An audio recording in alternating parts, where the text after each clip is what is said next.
Blessings, guys. I want to read from you a piece of scripture very quickly. It says,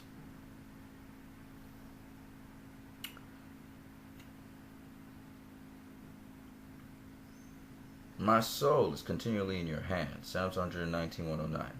"Yet I do not forget your law. The wicked have laid a snare for me, yet I have not erred from your precepts.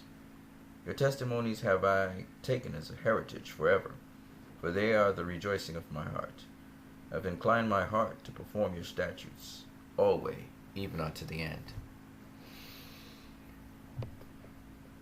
Like I said to you guys, goodness is an important thing. Goodness is a very important thing. And to walk in the path of goodness, it calls for a lot. Actually calls for a lot more strength. As you know, justice and judgment and equity is very important. It's a part of goodness. And if you can't identify that, then we have a problem. Now, we already know what's happening in the United States of America concerning the leadership.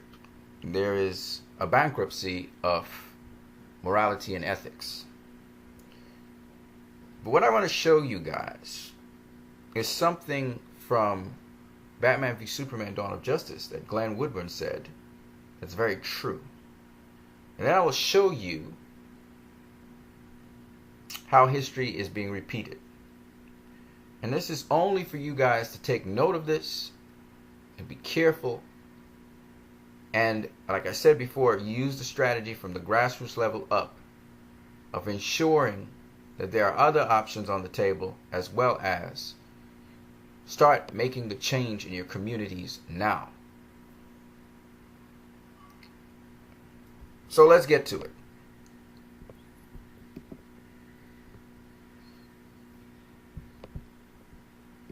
Okay, I'm going to start off with Glen Woodburn's statement. Glen Woodburn's statement is a very true one. He says human beings have a horrible track record of following people down paths that lead to huge human atrocities. Glen Woodburn. Huge human atrocities. The important part here is following people, not necessarily ideologies, but people. As a result of following people, they tend to follow ideologies. And we're going to get into how this happens and how these people are able to manipulate other people on an emotional level, because people have fears and they have desperations. And that's how it's manipulated. Let's get to it. So first of all, of very recent times,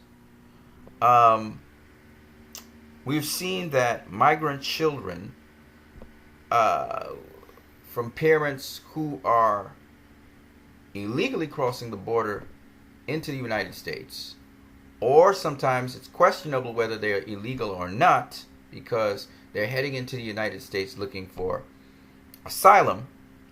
These migrant children have been separated from their parents. And this has made news. And it's basically because of certain laws put in place by certain people, particularly the Attorney General Jeff Sessions. Now, the United Nations has actually put out a statement on this.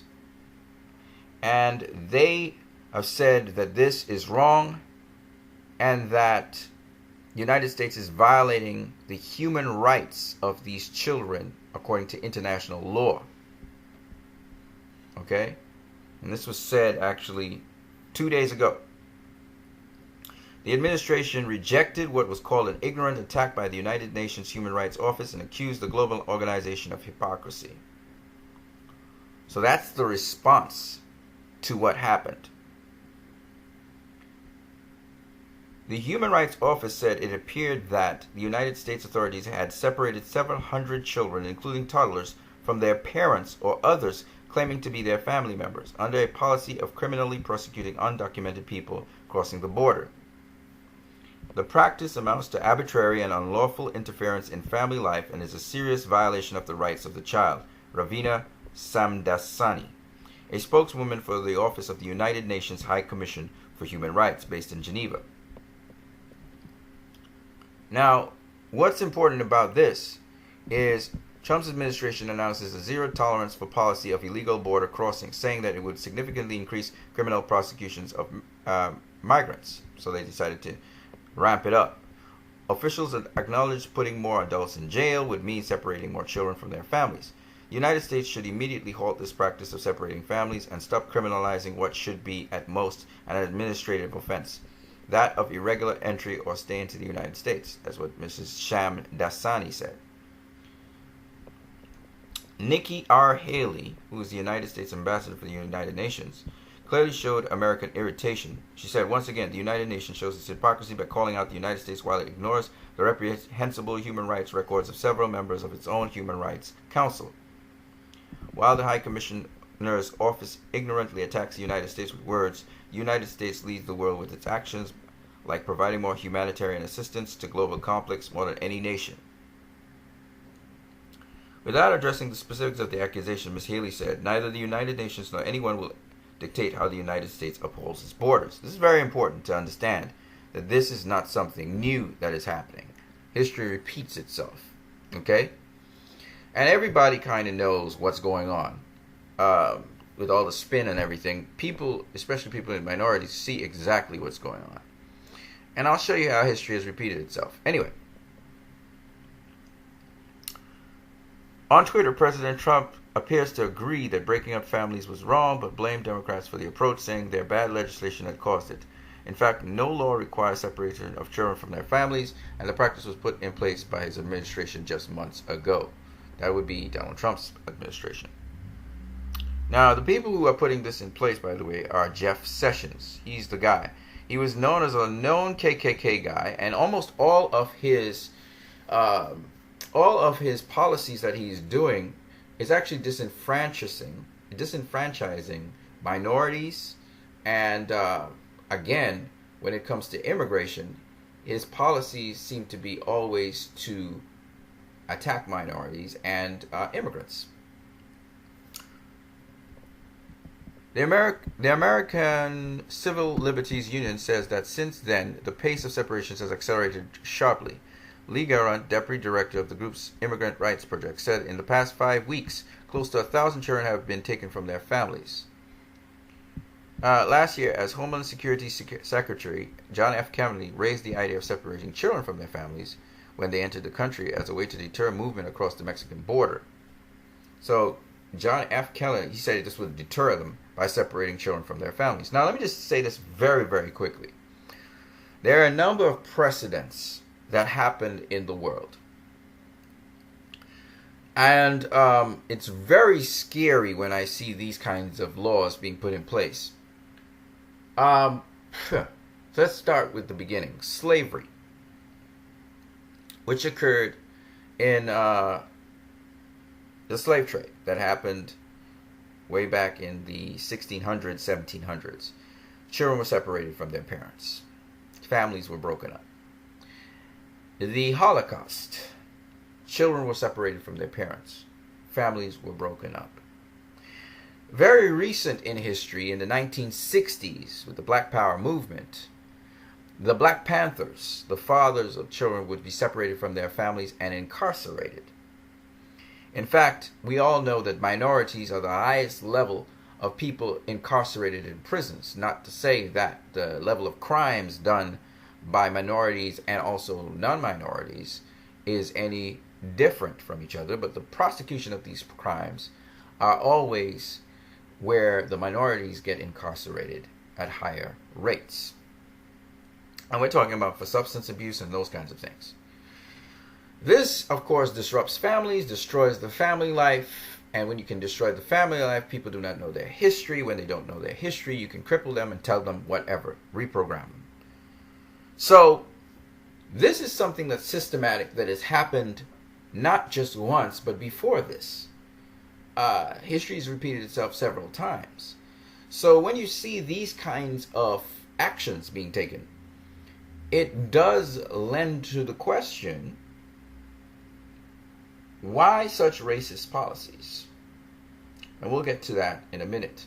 But I want to show you this stuff because it's very important to understand that Glen Woodburn's statement is not one which does not have merit in it. In fact, it has a lot of merit in it. Okay? Following individual people generally leads to cult-like behavior. Behavior without rationalization or reasoning, and blind adherence due to emotional, non-cognitive responses to someone saying they can bail you out.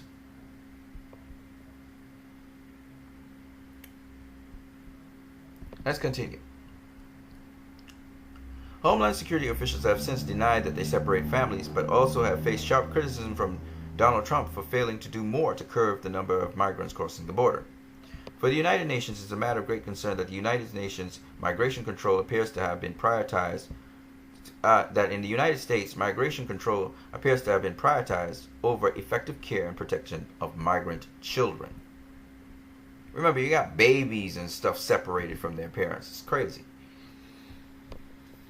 The United States is the only country in the world that has not ratified the Convention of the Rights of Child, she noted, but the practice of separating and detaining children breached its obligations under other international human rights conventions it has joined.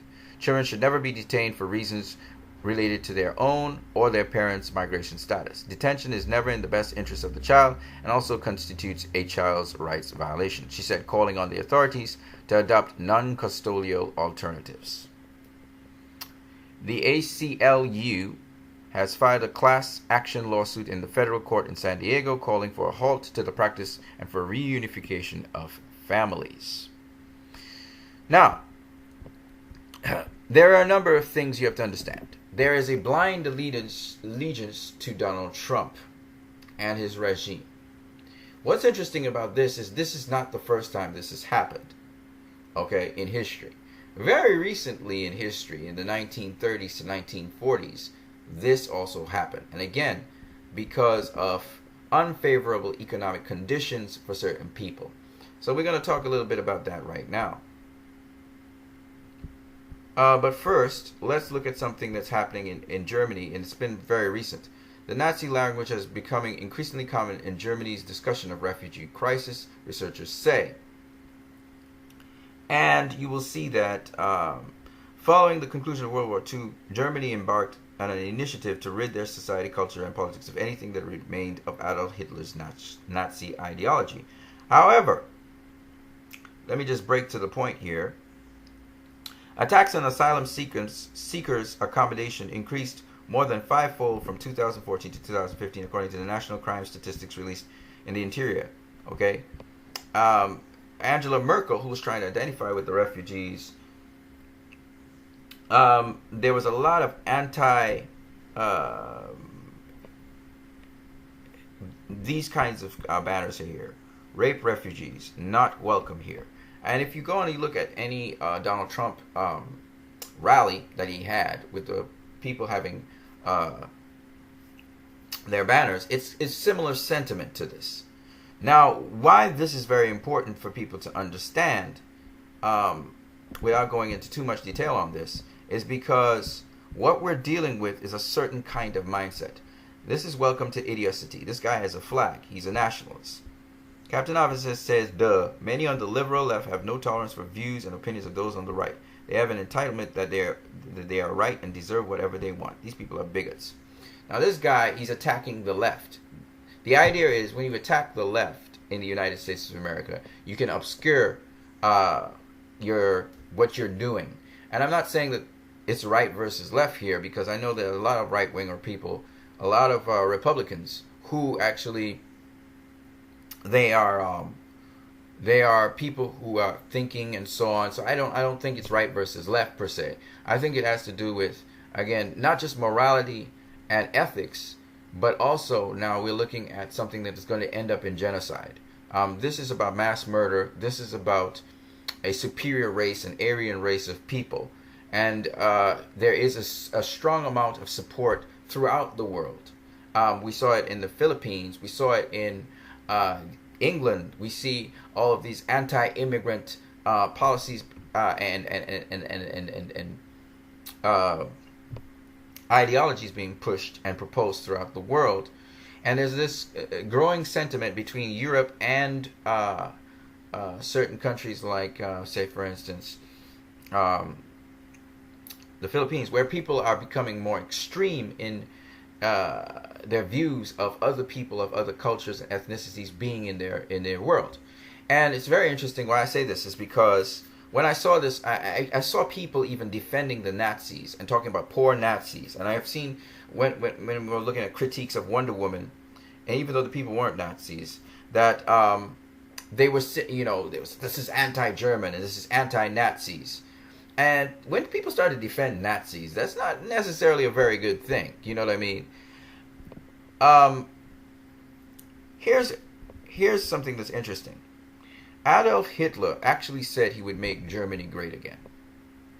He actually said that. And it's not once, but several times. In 1934, which is this article here.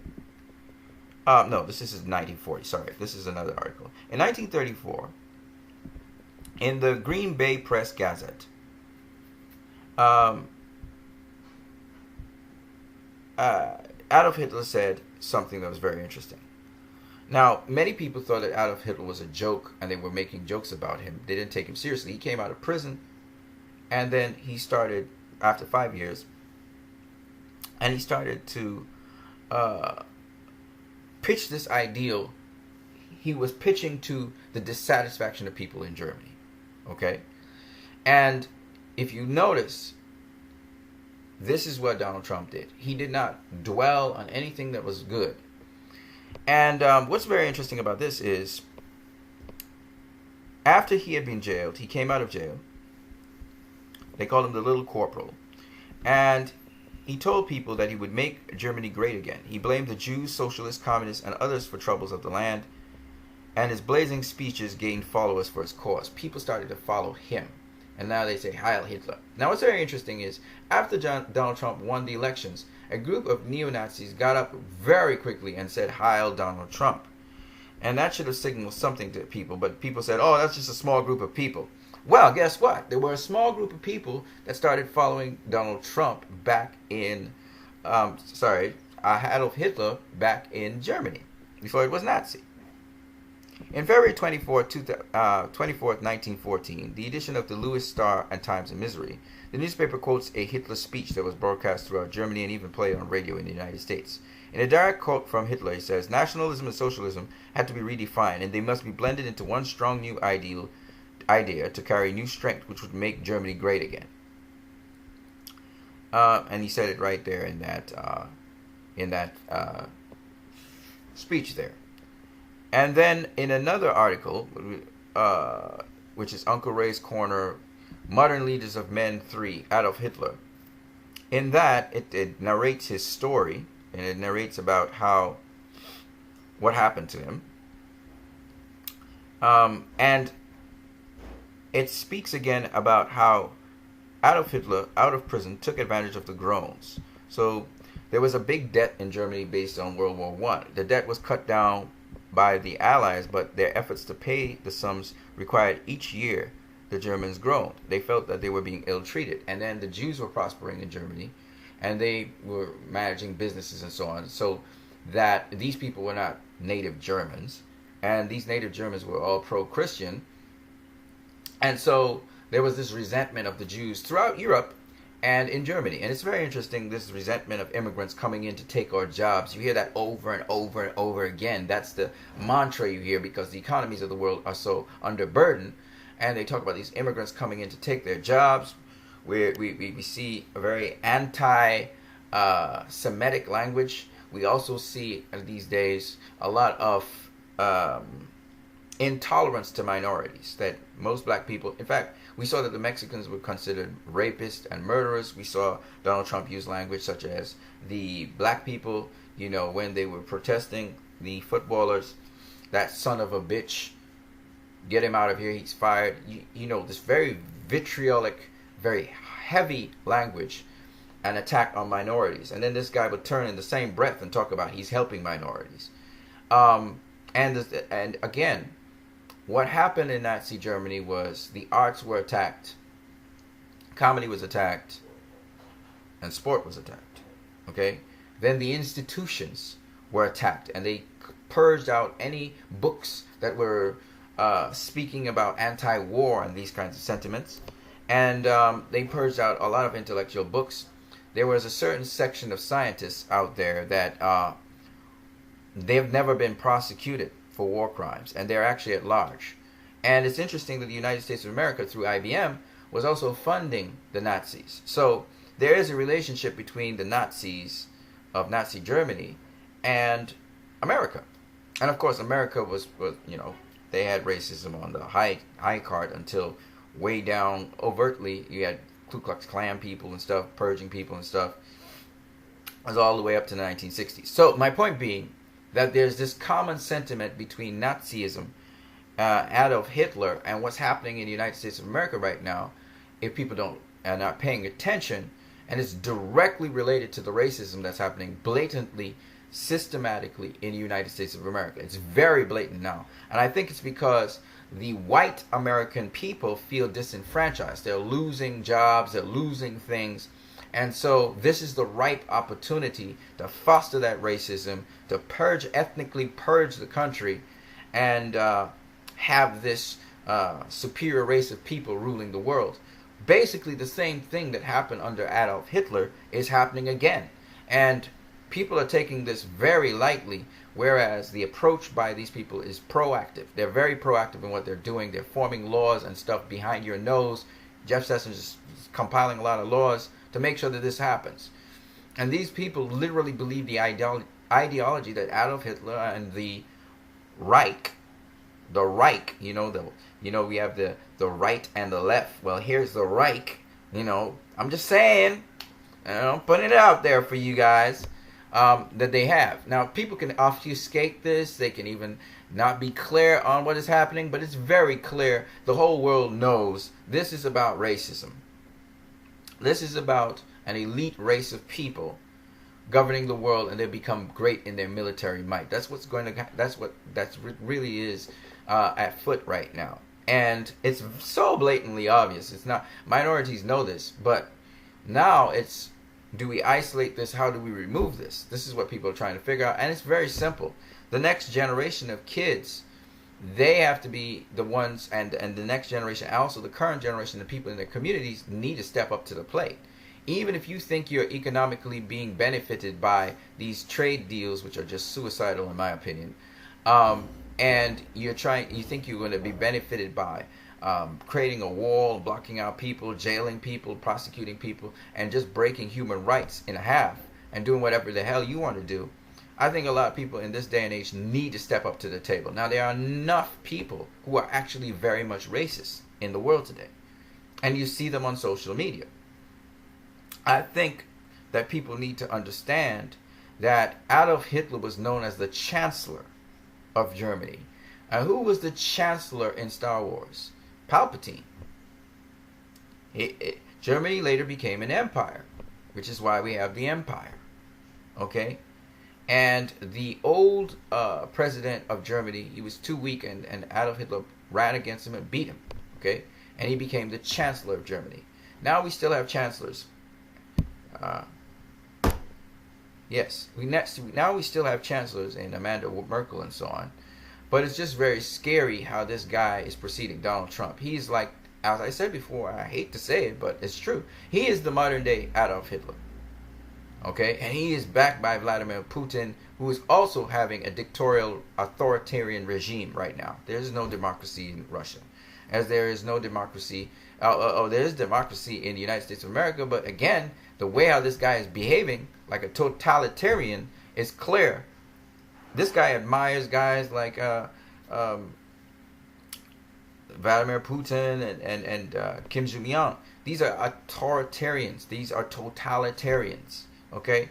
So if you don't know what you're dealing with, America, I said it again. If this guy's regime doesn't end, it's going to be problems. Okay? Big problems for the United States of America. And the other thing is, what they are doing is what's called propaganda campaigns, which is very interesting. And let me just show you guys what I'm talking about. So, I'm going to go through this one in some detail. It's Cora, but still, this guy quoted from different places. Germany during Hitler's reign came out of an economic depression which had continued and been ever present since the end of World War I. As a result, of the articles and provisions of the Treaty of Versailles, many Germans felt betrayed by the Treaty of Versailles, which according to them had been the cause of Germany's economic hardship and social troubles, which worsened with the U.S. Great Depression repercussions worldwide. Hitler abrogated many of these provisions in violation of international law, which received approval by the German people. So that he was able to sort of annul these things. He's able to annul these things, and basically he said, "No, you're not gonna abide by international law anymore." The National Socialist Workers' Party promised to make Germany great again. Yet, those very words which Adolf Hitler said. Excerpt from a syndicated column in the January 4th, 1934 Green Bay Press Gazette in Wisconsin cites this. So here it is in the Green Bay Press Gazette, and as I told you before, that's I think Uncle something. I don't know what it was called. Cemetery. It's here we are. This was Uncle Ray. Okay. Oh, this is in 1934. Okay. So that was in 1934. I'm talking about the one in 1940, I believe it is. Anyway. All I want to say is the flow bill, they disconnecting us all the time. After his arrest, imprisonment, and early release, the newspaper relates Hitler took advantage of the financial discontent among the populace. He told the people that he would make Germany great again. He blamed Jews, socialists, communists, and others for the troubles of the land. His blazing speeches gained followers for his cause. Alright? The phrase pops up again in February 24th of 1940. Okay, so the 1934 post I just showed you from Uncle Ray. In 1940 edition of the St. Louis Star and Times in Missouri. The newspaper quotes Hitler's speech that was broadcast through Germany and even played on radio in the United States in a direct quote from Hitler. I told you guys this already. Nationalism and socialism had to be redefined, and they had to be blended into one strong new idea to carry new strength, which would make Germany great again. Ronald Reagan used a similar slogan, "Let's make America great again," as did Donald Trump, "Make America great again," as has a variety of politicians. According to interviews with German people, nationalism, thought of as being patriotic and being social, though thought of as being friendly, were great ideas. They did not associate socialism with the communist movement in Germany. However, the nationalist socialist workers, to appeal to the left and working class voters, would adopt the jargon of socialism, especially in Joseph Goebbels' later speech, which referenced socialism. The Nazi Party and its leaders never practiced socialism, being ardent capitalists, especially their leader Adolf Hitler, who tried to earn a mark any way he could from his position and power as chancellor. And what he did, he also enriched the one percenters of Germany in the manufacturing industry, banking, aviation industry, as well as the merchants of death. The giants of German capitalism gave Hitler their complete support. All right? So that's what Donald Trump is also trying to do right now. Kind of failed on certain lengths, but this is what he's trying to do. Get the business people and the business community behind him, big business, so that he can continue to do what he's doing. Ironically, Hitler also enriched the enemy. America's industries prior and during the war, IBM, the American auto industry, and other German-based but American-owned companies, which Chase Bank processed and sent funds through the war. Hitler's charismatic personality excited a majority of Germany's primarily Protestant population for support by attacking minorities, gypsies, Poles, non-ethnic German Czechs, religious groups, Jews, Jehovah's Witnesses. The Reich's attitude towards Catholicism ranged from tolerance to near renunciation and outright aggression. Also in the list of sects prohibited, study group for psychic research, the Baha'i, plus astrologers, healers, fortune tellers, freethinkers, and atheists were banned. Homosexuals, the mentally ill, and the mentally retarded. A Protestant mass rally of the Deutsche Christian, which brought together a record 20,000 people, passed three resolutions in the Adolf Hitler is the completion of the Reformation. Baptized Jews are to be dismissed from the church, and the Old Testament is to be excluded from sacred scriptures. This was an outgroup of the German Evangelical Church Confederation, which ended during the years of 1933 to 1945. So, the Free Evangelicals, he got on his side. And as you can see, he targeted minorities, which is very much what Donald Trump is doing as well. Alright? And the German Christians were an anti-Semitic and racist pressure group which gained enough power on boards of the member churches to be able to install Ludwig Müller to the office of Reich Bishop in the 1933 church elections. The German Evangelical Church Confederation was subsequently renamed the German Evangelical Church. In 1934, the German Evangelical Church suffered controversies and internal structures which left member churches either detached or reorganized into the German Christian-led diocese, of which was to become a single, unified Reich Church compatible with the Nazi ideology for all Nazi Germany. In 1935, in the wake of controversies and church struggles, the Ministry for Church Affairs removed Ludwig Müller and installed a committee headed by William Zoellner to lead the Confederation. It's interesting, Müller's name comes up there. You know, Müller's doing the investigated stuff into Russia's involvement in elections. It's just so interesting. But you will notice that in Russia, they also had a ban against Jehovah's Witness in their country. So this is not something that's just systematic what's going on. As a result, the German Evangelical Church regained partial support as some of the member churches that left rejoined. In 1936, the Zoellner Committee denounced German Christians and increasingly led towards the confessing church in its position. In 1937, the Nazis removed the Zoellner Committee and reinstalled German Christians into the leading position. In 1937-1945, the German Evangelical Church was controlled by German Christians and the ministry. The new united German Evangelical Church turned out to be heretical rather than unprotestant top-down hierarchical institution. Lacking any synodal and presbyterial democracy, and with the new church's attitude to reserve baptism and thus church members to so-called Arians only, the German Christians betrayed the universality of baptism, which is why many former supporters of the United Protestant Church then refused their collaboration. They de-emphasized the Old Testament in Protestant ideology, and the removal of parts deemed too Jewish replaced the New Testament with a de-Judaized version entitled Die Botschaft Gottes, the Message of God. The respect for temporal secular authority, which had been emphasized by Luther and has arguable scriptural support. So that means just support the state by all means. For German Christians, race was the fundamental principle of human life, and they interpreted and effected that notion in religious terms. German Christianity emphasized the distinction between the visible and invisible church. For the German Christians, the church on earth was not the fellowship of the Holy Spirit described in the New Testament, but a contrasted, a vehicle for the expression of race and ethnicity. The German Christians were sympathetic to the Nazi regime goal of coordinating the individual Protestant churches into a single and uniform Reich, consistent with Volk, or folk.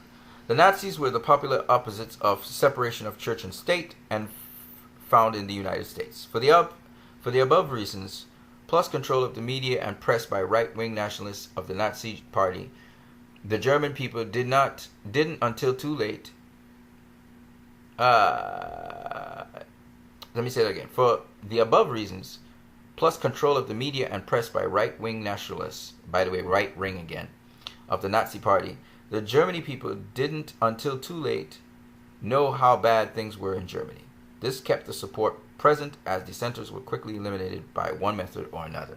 So they used propaganda, like what they are calling alt-truths and alt-facts, and they're calling fake news.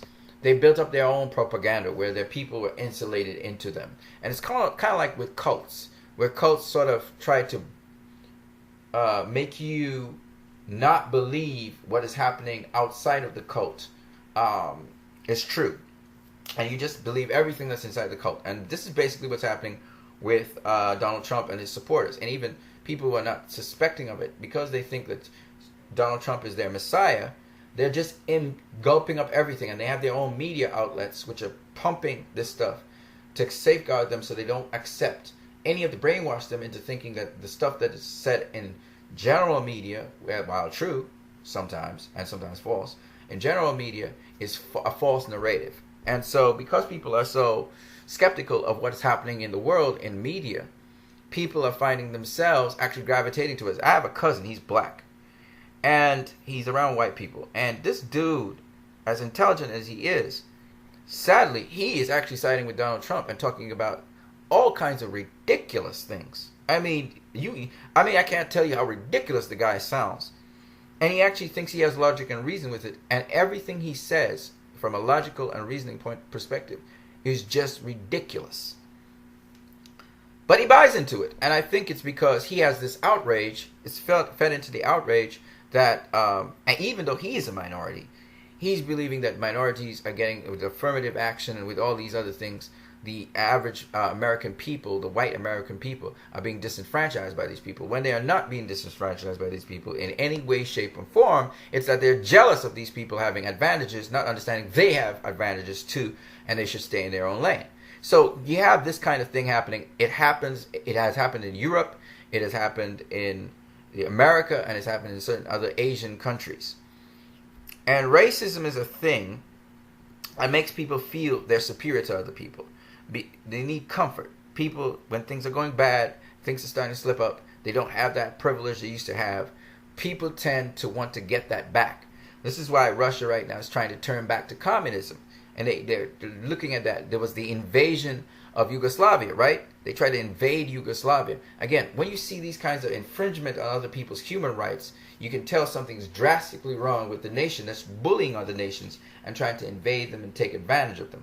When you see the United States of America, hire Donald Trump, a guy who's known for not being democratic at all, but autocratic in just the way he governs things, and then secondly, his history of racism, it makes us realize that people, again, in desperation, are trying to go back to the old times. So when they say make America great again, they're really talking about make America racist again, where white people are on top and they suffer and they have all the luxuries. But this time, it's not just going to be that. The world's going to get this message. And it's been many years in the making. This has been going on. I remember in an issue of MacGyver, where these racist people were trying to get a Manchurian candidate up in there so that they could control and monopolize the world. And MacGyver was the guy that broke that down and was able to protect that. And it's very interesting. This is exactly what's happening right now. And I think people need to wake up and see this is really what's going on. And if you want to, it's interesting. I listen to a lot of white people talk about how, if you remove the power to have weapons and guns, they can't defend themselves. And they defend that thing, and yet the people who actually have the guns have been saying some of them at least, have been saying some of the most racist and basically the most unpatriotic things ever. I remember when Hillary Clinton was going to be elected as she was up there to be elected as president, running against Donald Trump. I remember some people talking about if Hillary Clinton comes, she's going to storm up into the White House and try and shoot her and kill her. And I'm like, God damn it, man. How are these people allowed to even say these things? This is not only unpatriotic, but it's freaky scary to hear someone say that. And that's because of racism and the fact that Hillary Clinton would she would again support minorities. So as much people is talking about her being corrupt, I think the major issue was carrying on the policies that Barack Obama was doing to help minorities, help other immigrant groups, as well as help other Americans. I think the holistic approach that Hillary and Barack Obama were doing, where try to help as many Americans as possible, and also assist minorities where they've been. It's amazing that policy, amazingly, because white people still were feeling the squeeze or whatever, was not as important. And Barack Obama pulled the American economy out of the recession, okay? Where Donald Trump is actually going to bring you guys back into recession. Guarantee you there's going to be a next world war under this guy. A next war, at least. And what's scary about this is when you look at people who are always trying to abuse their power and use their power to subjugate other people, it shows us almost immediately. And by the way, this is not a left versus right thing. The United Nations is a organization that's not left or right. We have other countries like England and Germany. This guy's been bashing. Canada, he bashed very recently. He's got a trade war that he's trying to start with these countries. And I'm thinking to myself, why the hell would you do something stupid like that? But the reason is because it's based on nationalism of the worst kind, and it's also based on white supremacy. Literally, this is about Aryanism. And it's scary because it's very open. They're blatantly doing this now.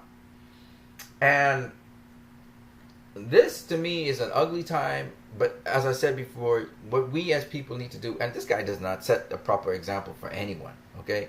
He doesn't set a proper example for anyone. This is not how you conduct yourself in public office, okay? But what's scary to many people is that this guy is succeeding at what he's doing.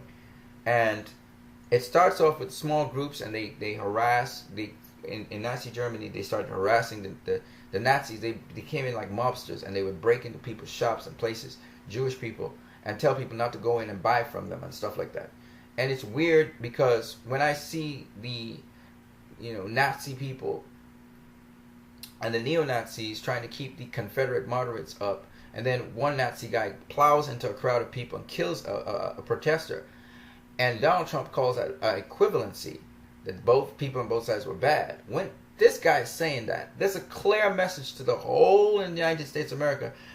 Watch out. This is not just a guy speaking in isolation. He's got a group of people who support him, and they're in key positions. I said it over and over again that this guy is just the reincarnation of Adolf Hitler, and this time they're trying to do it so they don't fail. And what better place to have this seated than in the United States of America, which is a world power. Germany wasn't a world power at the time. So these people intend to succeed. This is going to be the third time they're going to attempt to do it, but this time on American soil. The first time they did it was World War I in Germany, and they're twisting history to say Germany was not in the wrong. The second time around, it was with Adolf Hitler, again in response to World War I. And now the third time, they're going to try it, this time on American soil. So, for those of you who don't understand this, and these sympathizers are also in Russia, and the head of Russia is a sympathizer to Adolf Hitler. Okay? When I heard people talk about Richard Nixon was a brilliant president, I hear Republicans saying that craziness. It really drives me. It says, this is madness. This is not about ethics. And to see that the German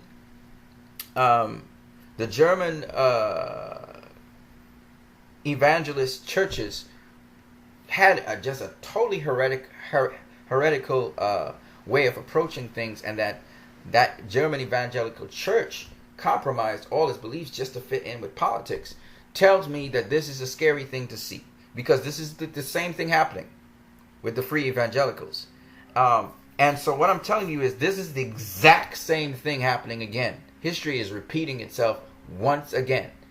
And people need to take notice of this. I said this when Donald Trump first came, was going to be president. I said this, if this happens, look folks, this is going to be Nazism all over again. We have Nazi sympathizers out here. We have, in fact, I'm going to just say, George Lucas's Star Wars was in direct answer to this, Nazism. In fact, the Nazi troops were called stormtroopers. They were literally called stormtroopers in one of the articles, American newspaper articles. So George Lucas, he took the stormtroopers, which were the Nazi people, okay, who were walking around bringing about order.